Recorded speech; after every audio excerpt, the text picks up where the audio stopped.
In the unforgiving dust of 1885 Wyoming, a woman's worth was often measured by the sons she could bear or the labor she could provide.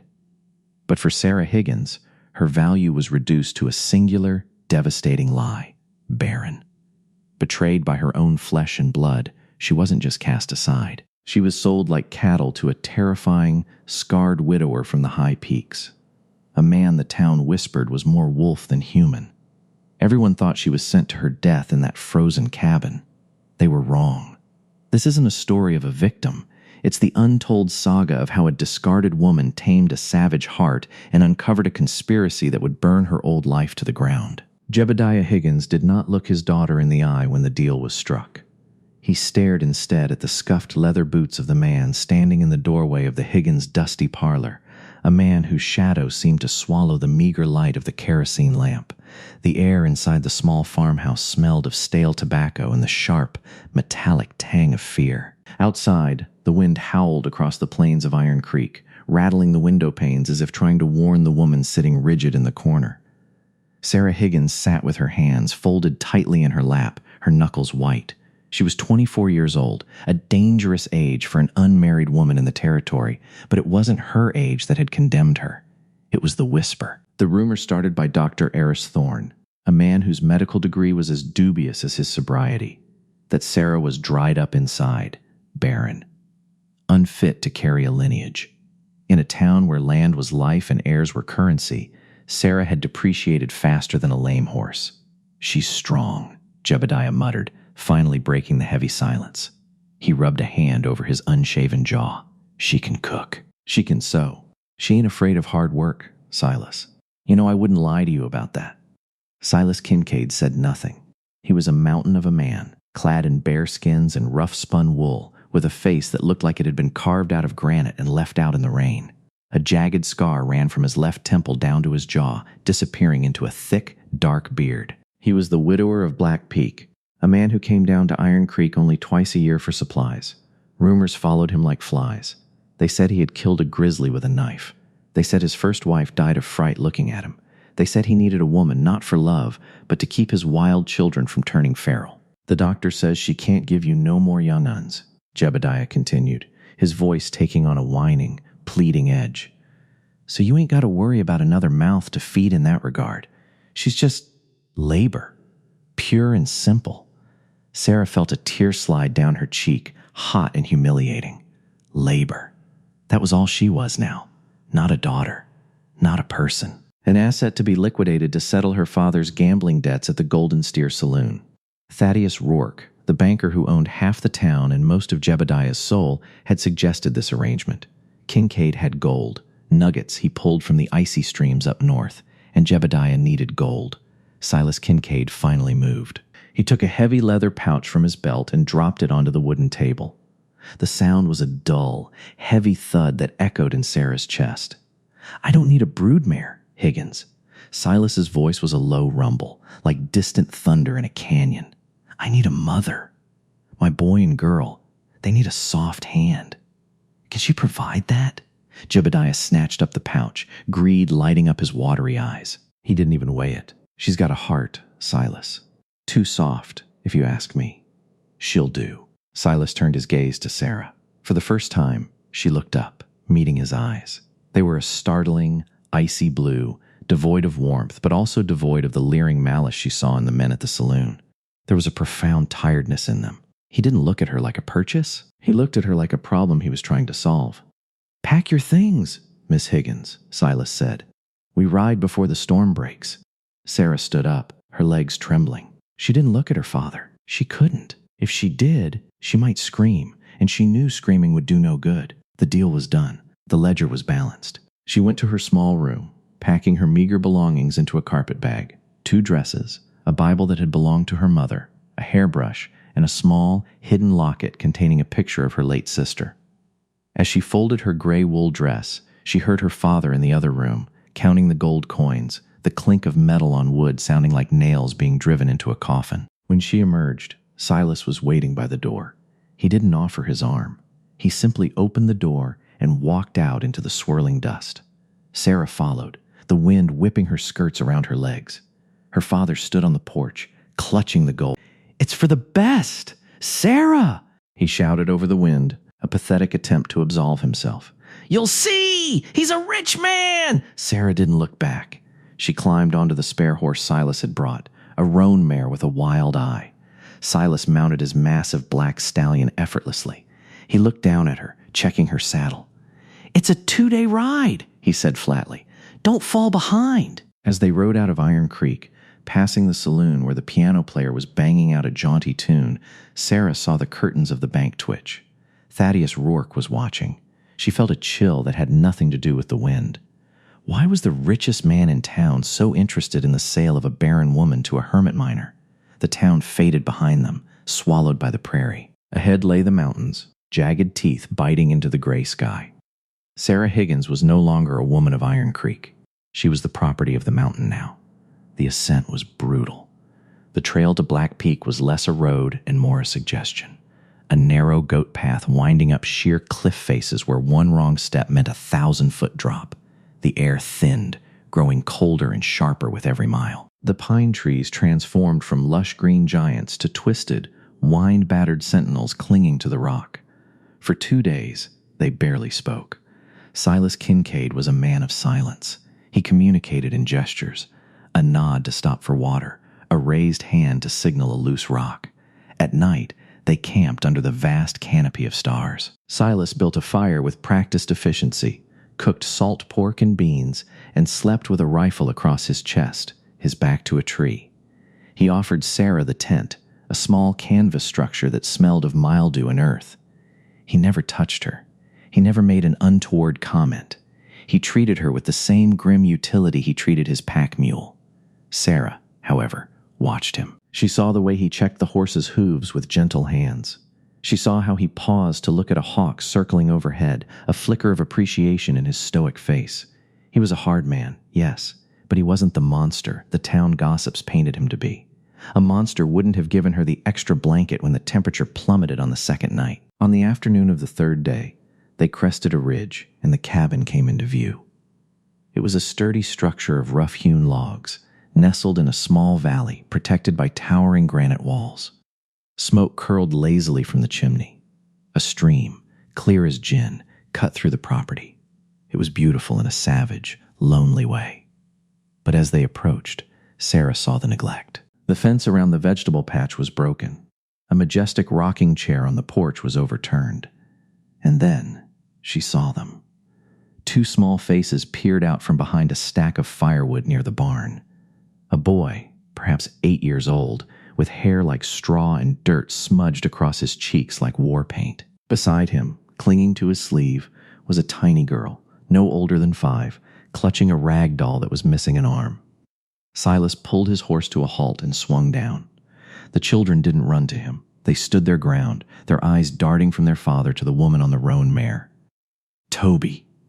Ruthie, Silas called out, his voice softening just a fraction. The boy, Toby, stepped forward, a protective hand in front of his sister. You brought one, he said, his voice accusatory. You said you was just getting supplies, Pa. I brought help, Silas corrected, tying the reins to the hitching post. He gestured to Sarah. This is Miss Sarah. She's going to be staying. Sarah dismounted, her legs stiff from the long ride.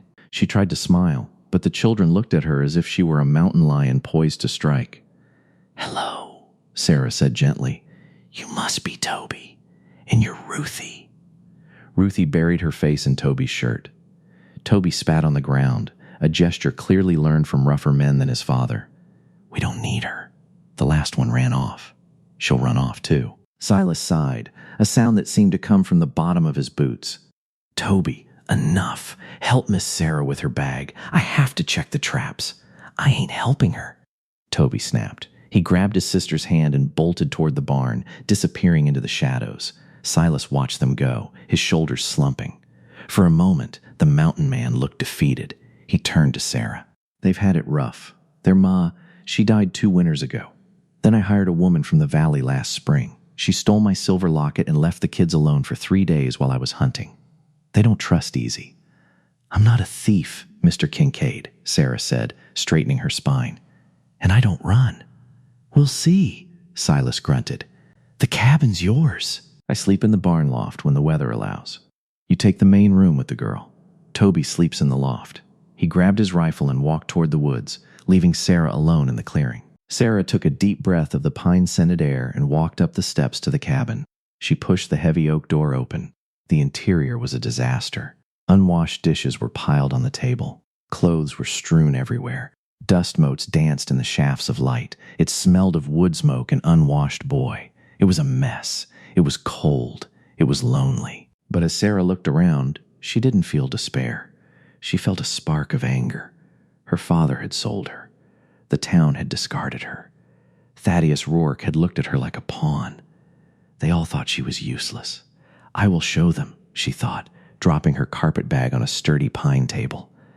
I will make this place a home so warm that the ice in Silas Kincaid's eyes melts. And I will make those children love me, not because I have to, but because I have so much love left to give that Iron Creek didn't want. She found a broom in the corner. She found a bucket for water. She rolled up the sleeves of her gray wool dress. When Silas returned 3 hours later with 2 brace of rabbits, he stopped in the doorway.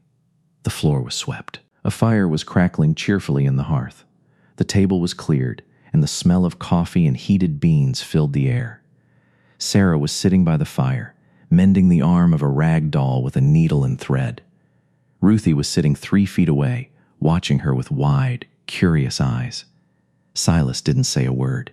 He hung the rabbits by the door and walked to the basin to wash his hands. But as he dried his face with a towel, Sarah saw him look at her in the reflection of the small mirror on the wall. The look was intense, assessing, and for the first time, held a flicker of something that looked dangerously like hope. But peace on the mountain was fragile. Later that night, as the wind picked up again, Sarah found a loose floorboard near her bed. Prying it up, expecting to find a mouse nest, she instead found a bundle of letters tied with a black ribbon. They were addressed to Silas, but the handwriting was elegant, feminine, and the return address was from Denver, from a law firm named Sterling and Crofton. Curiosity warred with privacy, but Sarah saw the top letter had been opened. She tilted it toward the moonlight. Mr. Kincaid, we urge you to reconsider. The deed to the mountain must be surrendered. Mr. Rourke is losing patience. Your children's safety cannot be guaranteed if you continue to refuse. Sarah's blood ran cold. Thaddeus Rourke, the banker from Iron Creek. He wasn't just interested in the sale of a barren woman. He was after Silas's land, and he was threatening the children. She looked up at the loft where Toby was sleeping, then at Ruthie curled up in the bed beside her. She wasn't just a housekeeper or a bought bride. She had walked into a war. The following weeks bled into a rhythm of grueling labor and silent battles. Sarah Higgins learned quickly that the mountain did not forgive mistakes, but it was Toby Kincaid who was the harsher judge. The boy was a fortress of resentment. He purposefully tracked mud across her freshly scrubbed floors. He hid the eggs the chickens laid. One morning, Sarah found a dead garden snake coiled inside her water pitcher. A prank that made Ruthie cry but made Sarah simply press her lips together, carry the pitcher outside, and fling the creature into the brush without a word. She would not give him the satisfaction of a scream. Silas observed it all from a distance, his blue eyes unreadable. He spent his days felling timber or panning in the icy creek, returning only when the sun dipped below the peaks, his muscles aching and his hands stained with earth. He didn't intervene in her war with Toby. It was as if he was waiting to see if she would break, like the woman before her. But Sarah did not break. She had been sold by her father and discarded by her town. She had nowhere else to go. The turning point came with the first heavy snow of the season. It trapped them inside the cabin, the wind howling like a banshee against the logs. The cabin felt small, the air thick with tension. To pass the time, Sarah pulled out her mother's Bible. She sat by the fire, Ruthie at her feet. "Would you like to hear a story, Ruthie?" Sarah asked Softy. The little girl nodded, her eyes wide. Sarah began to read, her voice melodic and steady, filling the silence of the room. She didn't read of fire and brimstone, but of whales swallowing men and brothers with colorful coats. Toby sat in the corner, whittling a stick, pretending not to listen, but his knife stopped moving. "I can teach you the letters," Sarah said, looking up and catching Toby's gaze. "If you like. I don't need book learning to trap a beaver," Toby snapped, though his voice lacked its usual venom. "Pa says reading is for city folk. Pa says reading is full for reading contracts so men don't cheat you, Silas said. Sarah jumped. She hadn't heard him come in from the barn. He stood in the doorway, shaking snow from his bearskin coat. He looked at Toby. If she's offering, you'll learn. A man who can't read is a blind man in this world. Toby scowled but put down his knife. He moved closer to the fire, sitting opposite Sarah. It was a small victory, but to Sarah, it felt like moving a mountain. That evening, the atmosphere shifted. The stew was thick with venison and root vegetables, seasoned with dried herbs Sarah had found in the pantry. It was the first time Silas took a second helping. "You cook well," Silas grunted. It was the first compliment he had given her. "My mother taught me," Sarah said, keeping her eyes on her plate.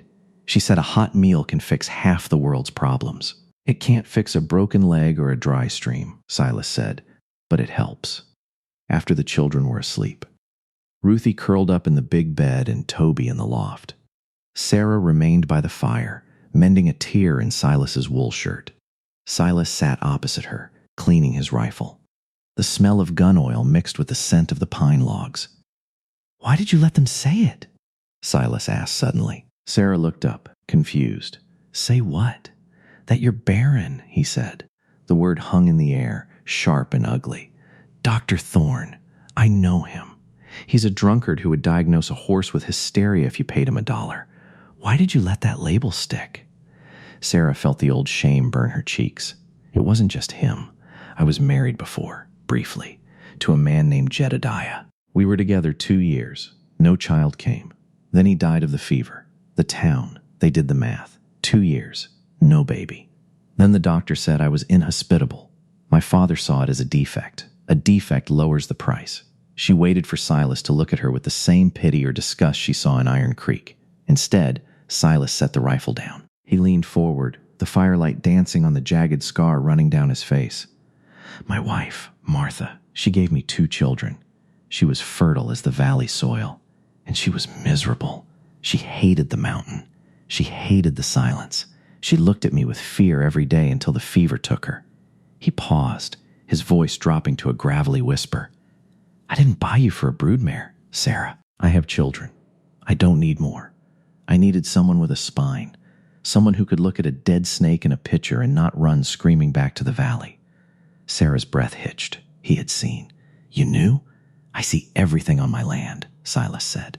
He stood up, his massive frame casting a long shadow. He walked over to where she sat. For a moment, she thought he might touch her, and her heart hammered a strange, frantic rhythm against her ribs. But he simply reached down and took the mended shirt from her lap.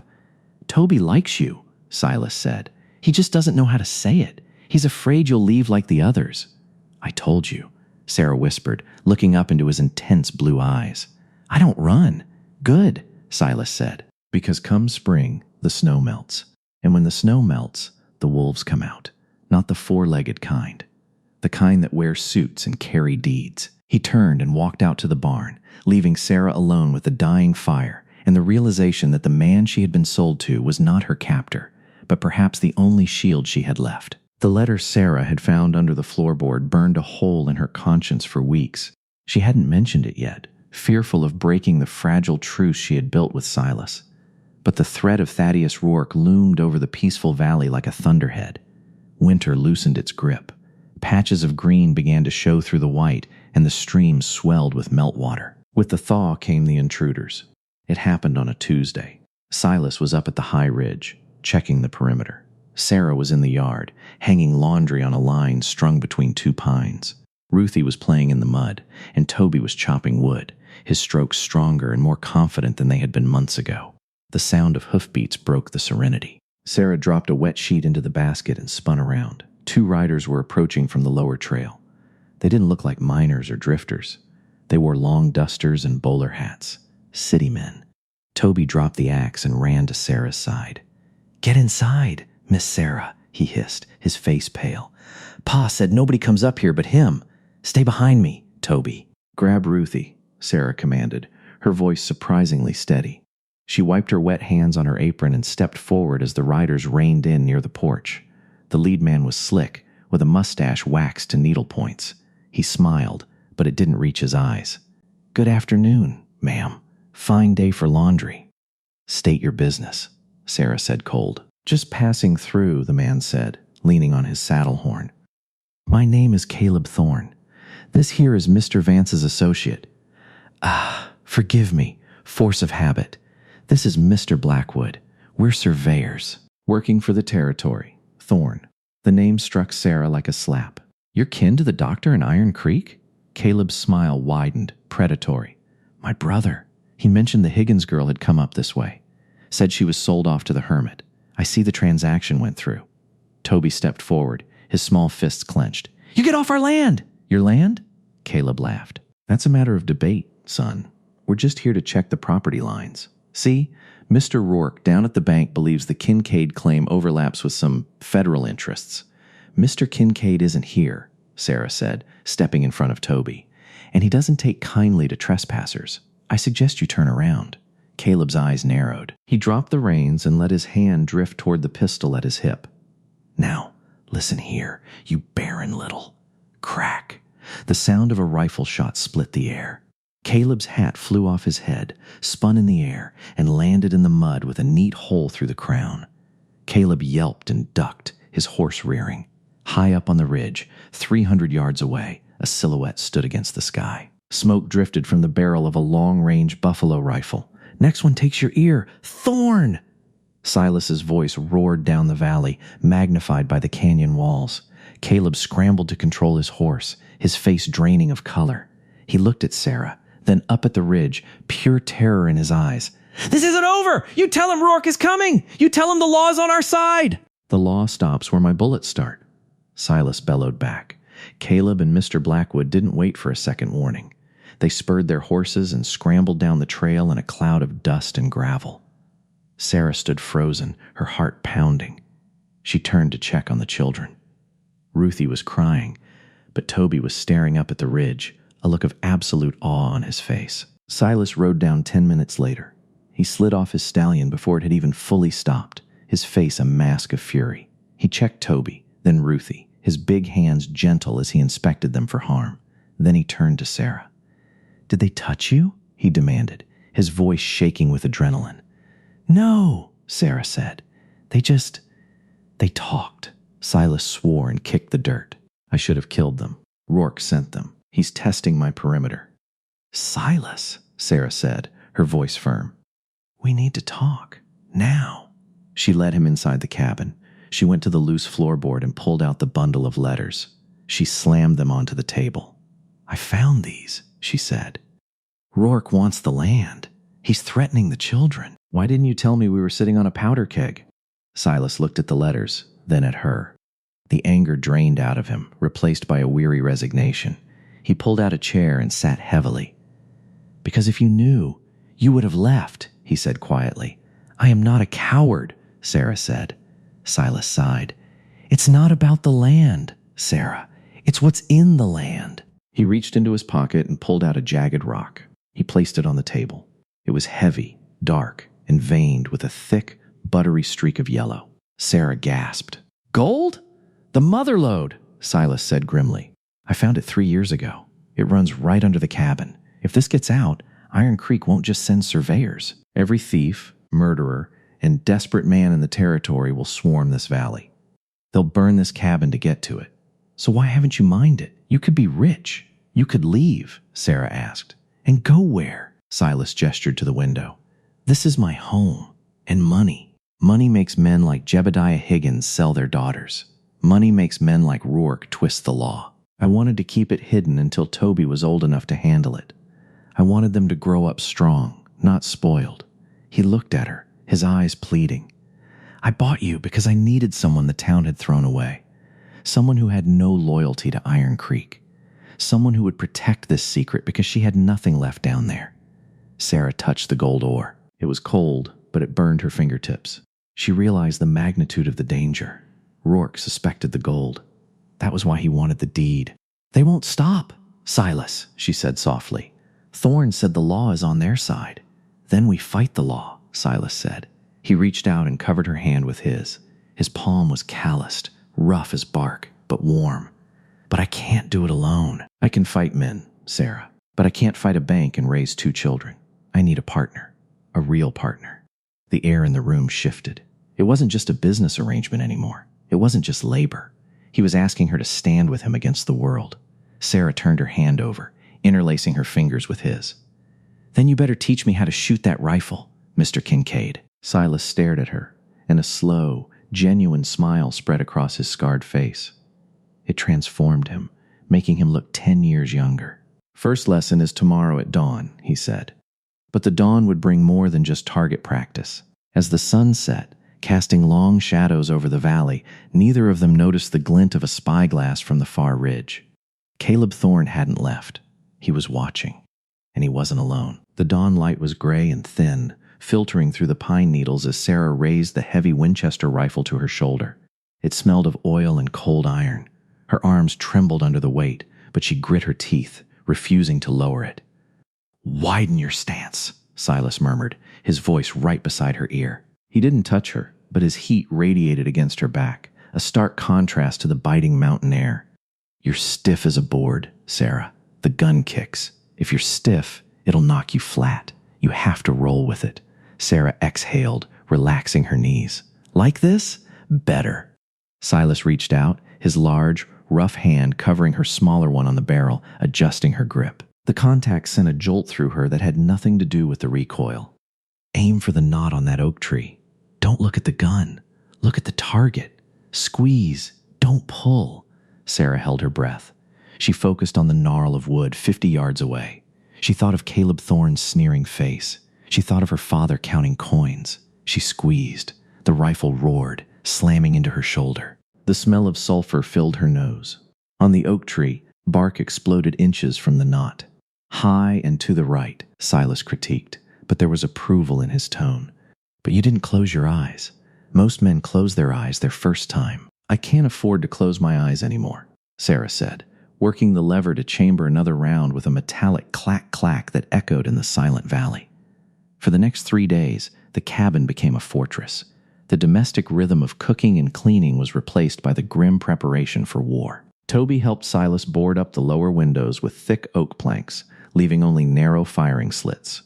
Ruthie was taught a terrifying game called Hide and Don't Squeak, where she had to scramble into the root cellar beneath the floorboards at the first sound of a bell.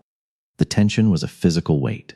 Every snapping twig, every hoot of an owl made them freeze. But in the crucible of fear, the bond between Sarah and Silas hardened into something unbreakable.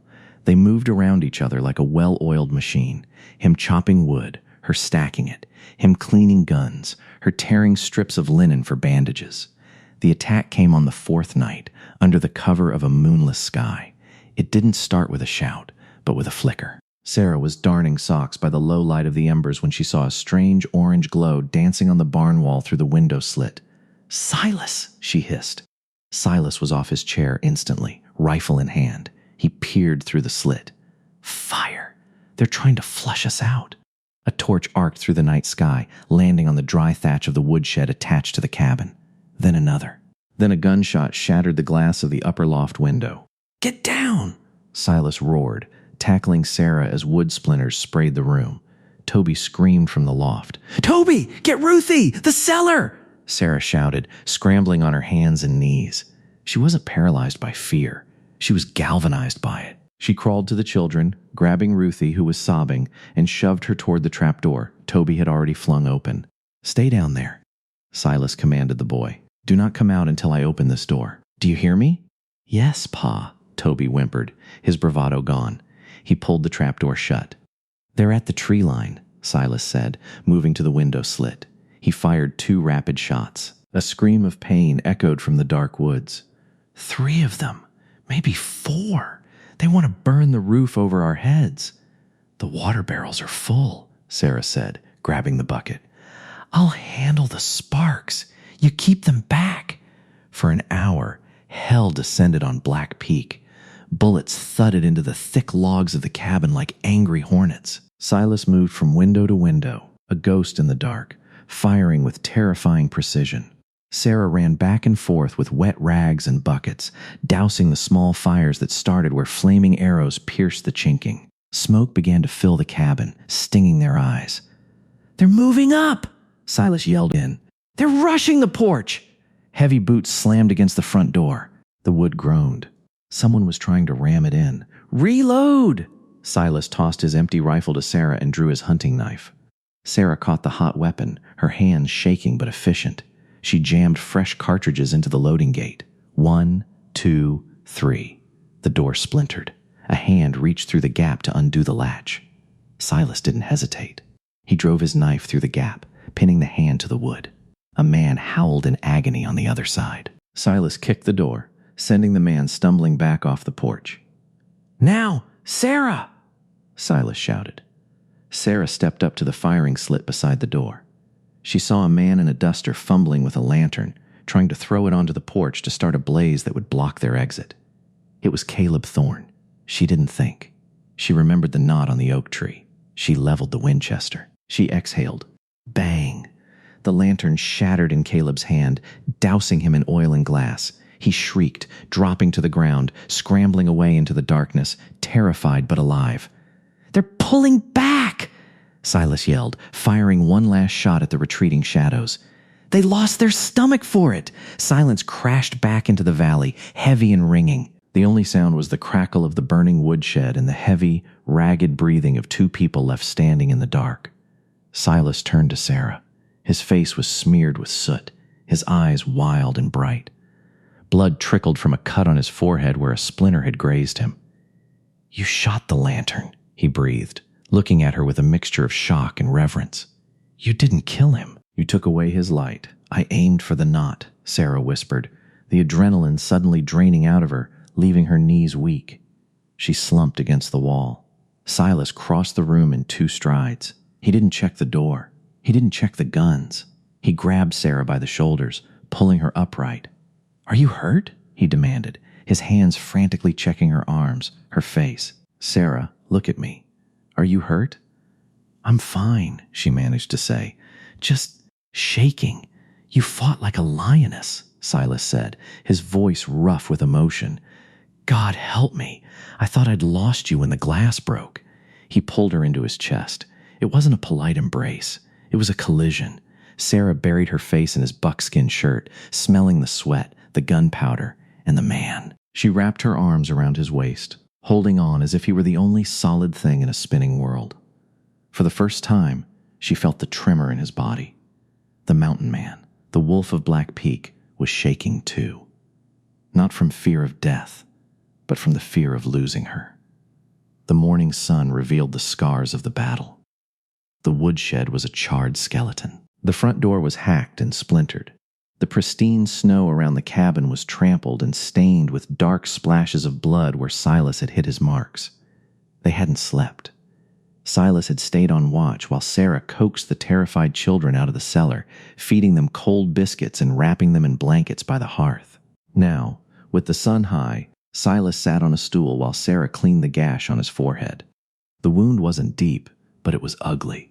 She dipped a cloth in whiskey and dabbed it gently. Silas hissed but didn't pull away. They'll come back, Silas said, his voice flat. That was just a probing attack. Hired guns, drunks from the saloon. Next time, Rourke will send professionals. Or the sheriff. The sheriff won't come up here without a warrant, Sarah said, taping a bandage over his brow. Rourke is the warrant, Silas replied. He caught her hand, stopping her ministrations. He looked up at her, his blue eyes tortured. Sarah, you have to take the children. Take the horses.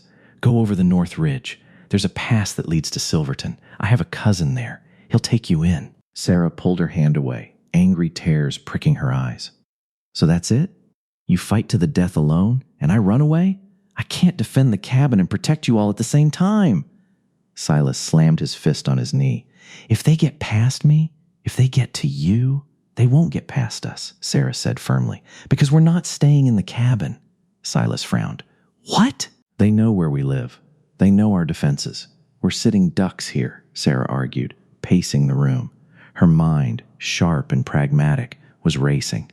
We need to change the game. We need to go on the offensive. I am not taking the children down to Iron Creek to start a war, Silas growled. No. Sarah stopped pacing. She turned to him, her eyes blazing. We don't go to war with guns. We go to war with the... But first, We need leverage." She walked to the window, looking out at the spot where Caleb Thorne had dropped his lantern. Something was glinting in the snow, not glass, but metal. "I saw something fall when Thorne ran," she said. "I'm going to get it." She grabbed her shawl and ran out before Silas could stop her. She trudged through the snow to the scorched patch of earth. There, half buried in the slush, was a leather saddlebag that Caleb must have dropped in his panic. She brought it inside and dumped the contents on the table. A flask of whiskey, a box of cartridges, and a thick, folded document stamped with the seal of the territorial governor. Silas snatched up the document. As he read, his face went pale, the scar standing out in stark relief. "This isn't an eviction notice," he whispered. "It's a writ of lunacy." "What?" Sarah asked, dread curling in her stomach. "Rourke isn't claiming the land," Silas explained, his voice trembling with rage. "He's claiming me. He's petitioned the court to have me declared insane, dangerous to myself and the public. He cites my isolation, my wife's death, and he has a witness affidavit." He tossed the paper to Sarah. She scanned the legal jargon until she reached the bottom. The witness signature was shaky, but legible. Jebediah Higgins. Sarah felt like she had been punched in the gut. "My father. He swore that I'm holding you hostage," Silas said, his voice hollow. "That I bought you to be a slave. If the sheriff comes, he's coming to rescue you and commit me to an asylum. Once I'm locked away, Rourke becomes the executor of my estate. He gets the land. He gets the gold. And the children, they go to the orphanage." Sarah stared at the paper. Her father had sold her for gold, and now he was selling her freedom to destroy the man who had treated her with more decency in 3 months than Jebediah had in 20 years. The betrayal burned, but from the ashes of her hurt, a cold, hard resolve was born. "He needs a witness," Sarah said softly. "He needs the victim to confirm I'm a hostage." "Yes," Silas said, "which is why you have to run. If they can't find you, they can't prove I'm hurting you." "No," Sarah said. She walked over to Silas and placed her hands on his face, forcing him to look at her. "If I run, the rumor stands. If I run, you look guilty. There is only one way to end this, Silas. I have to go back to Iron Creek." "Absolutely not!" Silas stood up, knocking the stool over. "I won't let you walk back into that viper's nest." "I have to go back," she insisted, her voice rising. "I have to walk into that courtroom, look the judge in the eye, and tell him that my father is a liar. I have to tell them that I am not a hostage. I am a wife." The room went silent. The word hung in the air, heavier than the gold beneath their feet. Silas stared at her. "We aren't married, Sarah." "Then marry me," she said. She wasn't proposing out of romance. She was proposing a tactical alliance. But as she looked at him, at the strength in his shoulders, the worry in his eyes, she knew it was more. "Marry me. Today. In the Bible. We write it down. Then I go to town as Mrs. Kincaid. A wife cannot testify against her husband, but she can testify for him. I can claim the land as ours. I can claim the gold as ours." Silas looked at her for a long, agonizing moment. He saw the fire in her. He saw the woman who had shot a lantern out of a man's hand to save his life. "You would tie yourself to me?" he asked huskily. "To a scarred hermit? To a man the whole world thinks is mad? I would tie myself to the only honest man I know," Sarah replied. Silas reached out and pulled her close, his resistance crumbling. He kissed her then. Not like the desperate embrace of the night before, but a searing, deliberate claim. His lips were rough, his beard scratching her skin, but his kiss was tender, filled with a hunger that had been starved for years. Sarah melted into him, her hands tangling in his hair, her heart pounding against his. When they broke apart, breathless, Silas rested his forehead against hers. "We don't have a preacher," he murmured. "We have the mountain," Sarah said, "and we have the book." They married themselves an hour later, standing on the porch of the battered cabin. There were no rings, only a strip of leather Silas tied around her finger. There were no guests, only Toby and Ruthie holding hands, watching solemnly. They read the vows from Sarah's mother's Bible, their voices carrying over the silent, snowy valley. "I, Silas, take thee, Sarah. I, Sarah, take thee, Silas." When it was done, Silas kissed his bride, and for the first time, he smiled. A true, wide smile that reached his eyes. "Pack the wagon," Silas said, turning to Toby. "We're going to Iron Creek." "To fight, Pa?" Toby asked, eyeing the rifles. "No, son," Silas said, lifting Ruthie into his arms. "To clear our names, but keep the Winchester loaded, just in case the law doesn't want to listen." They rode out at noon. Sarah sat on the buckboard seat next to her husband, her head held high. She wasn't the Barren daughter sold for a debt anymore. She was Sarah Kincaid of Black Peak. And she was going home to burn Thaddeus Rourke's world to the ground. The silence in Iron Creek was heavy enough to choke a man. As the Kincaid wagon rattled down Main Street, the usual cacophony of the Golden Steer Saloon died instantly. Shutters creaked open, eyes peered from the shadows. The town had expected the sheriff to drag a raving lunatic down from the peaks in chains. Instead, they saw Silas Kincaid driving his buckboard with a spine of steel, a Winchester resting across his knees, and Sarah sitting beside him. Not as a captive, but as a queen. They pulled up to the town hall, where Thaddeus Rourke's impromptu court was already in session. Silas set the brake. He looked at Sarah, his blue eyes clear and steady. "You ready to burn it down?" he asked quietly. "Let's light the match," Sarah replied. Inside the stifling courtroom, Judge Holloway sat behind the high oak podium, wiping sweat from his brow. Thaddeus Rourke paced the floor, looking like a vulture circling a carcass. In the witness chair sat Jebediah Higgins, staring at his boots, while Dr. Eris Thorne fidgeted nervously in the front row. "The evidence is irrefutable, Your Honor," Rourke proclaimed, his voice dripping with faux concern. "Silas Kincaid is a violent recluse. He purchased this poor man's daughter to serve his delusions in a frozen wasteland. For the safety of the community, he must be committed to the territorial asylum and his estate placed under responsible guardianship. Specifically, the banks." "And the girl?" Judge Holloway asked. "Likely dead," Rourke sighed theatrically, "or broken beyond repair. She looks just fine to me," a deep voice boomed. The double doors swung open with a crash that rattled the window panes.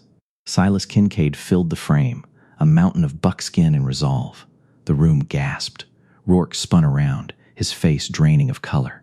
Silas stepped aside, and Sarah walked in. She moved with a dangerous grace, her chin held high.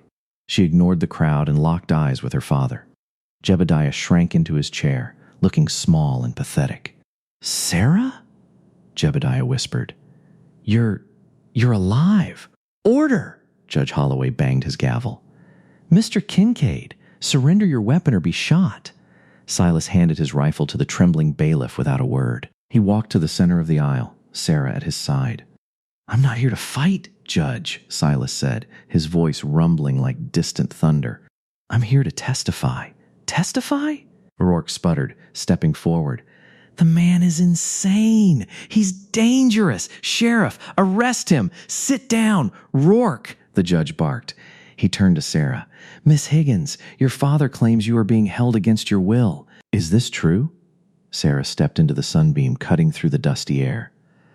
"My name is not Miss Higgins. It is Mrs. Kincaid, and I am no hostage." A ripple of shock went through the gallery. Rourke's eyes bulged. "A lie! A forced marriage performed by a madman!" "Forced?" Sarah turned to the room, her voice rising. "My father sold me, Your Honor. He sold his own flesh and blood to settle a gambling debt with Mr. Rourke. And when Rourke decided he wanted Silas's land, he paid my father again to sign a lie." "Preposterous!" Rourke screamed. "Slander! Is it?" Silas stepped forward. He reached into his heavy coat pocket. He didn't pull out a gun. He pulled out a jagged, heavy rock, quartz veined with a thick, buttery streak of pure gold. He slammed the rock onto the judge's desk. The sound cracked like a gunshot. The gold glittered under the gaslights, undeniable and intoxicating. "This is what Rourke wants," Silas announced. "The mother lode. It runs right under my cabin. He's been trying to steal it for years. He sent hired guns to burn my children alive. And when that failed, he tried to have me locked away so he could seize the deed."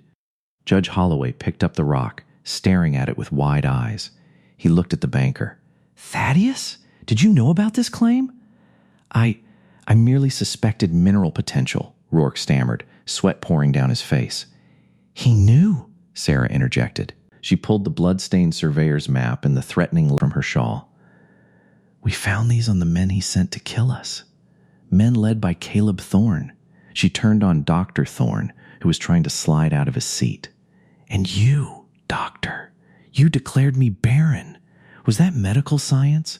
Or did Rourke pay you to say it so my father would feel desperate enough to sell me?" The room went dead silent. All eyes turned to the doctor.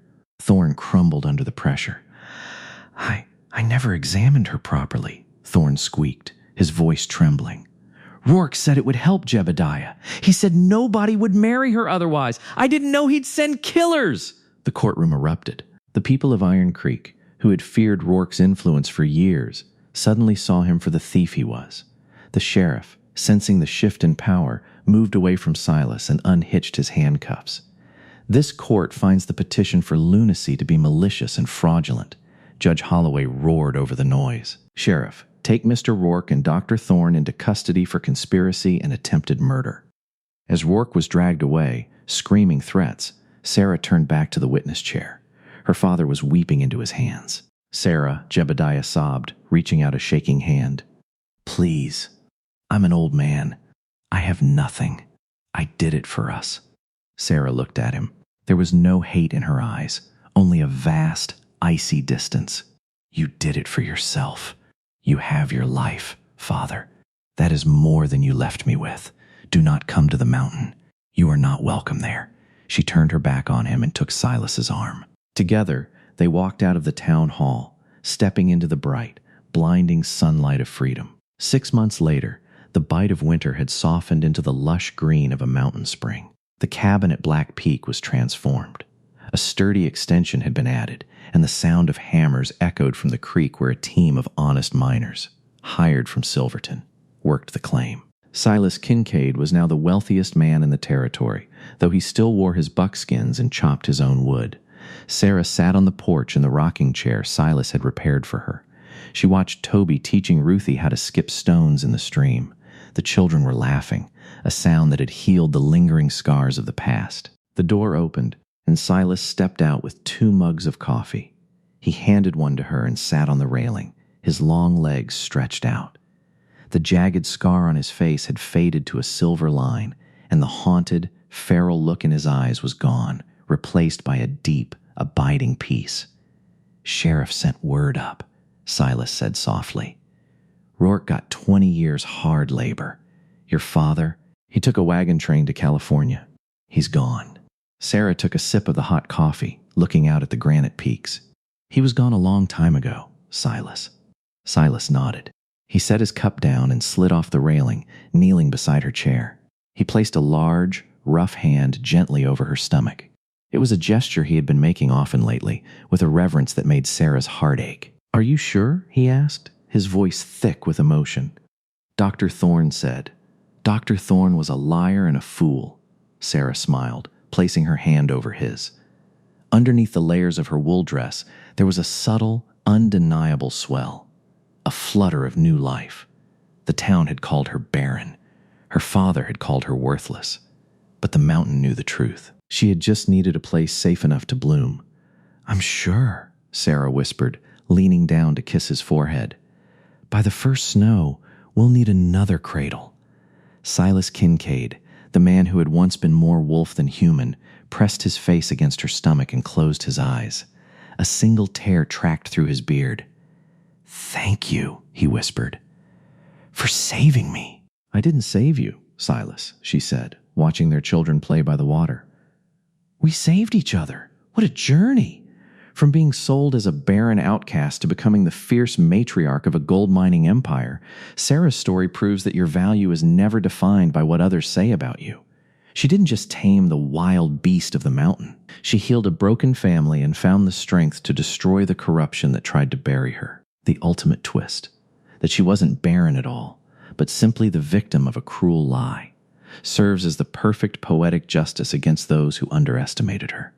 If you enjoyed this Wild West saga of betrayal, redemption, and undying love, please smash that like button. It helps the channel bring you more epic stories. Subscribe and hit the bell so you never miss a new upload.